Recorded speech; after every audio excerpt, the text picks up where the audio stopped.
Hello guys, প্রত্যেকবারের মতো আবারও একটা নতুন ভিডিও নিয়ে তোমাদের সাথে চলে এলাম। তো তোমরা দেখতেই পাচ্ছ এই রেসিপিটা কি। তো চলো ভিডিওটা শেষ পর্যন্ত দেখতে থাকো, আশা করছি বুঝতে পারবে। আর ভিডিওটি কেমন লাগলো সেটাও কমেন্টে জানাতে ভুলো না। তো চলো দেখতে থাকো। প্রথমে গ্যাসে জেলে দিয়েছি, তারপর কড়াই বসিয়ে দুটো সেদ্ধ ডিম ভেজে নিচ্ছি তেল দিয়ে।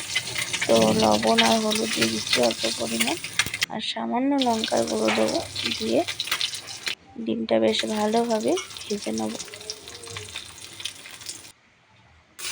তো বেশ দু পিঠি বেশ ভালোভাবে লাল লাল করে ভেজে নিচ্ছি।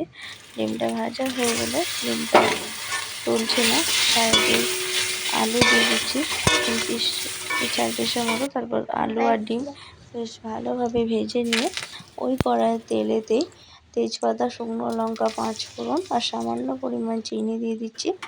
তারপর ওর মধ্যে পেঁয়াজ কুচিগুলো দিয়ে দিচ্ছি।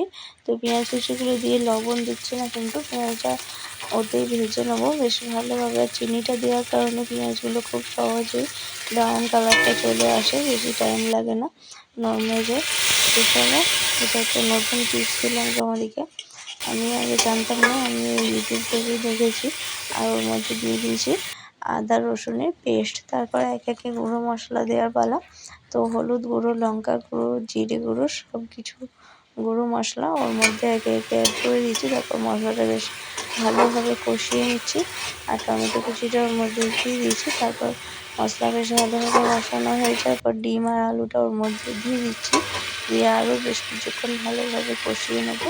তারপরে যতটা পরিমাণ ঝোল বানাবো সেই অনুযায়ী জল দেবো। আর রেসিপিটা এতক্ষণ বুঝে গেছি যে আমি কী বানাতে চলেছি।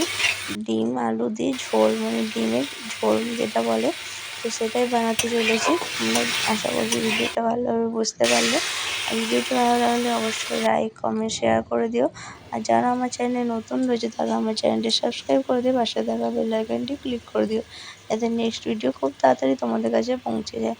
তো দেখো ডিম আলুর ঝোল ফুটছে, বেশ কিছুক্ষণ ফুটে যাওয়ার পর নামিয়ে গরম গরম ভাতের সাথে একদম গরম গরম ডিমের ঝোল।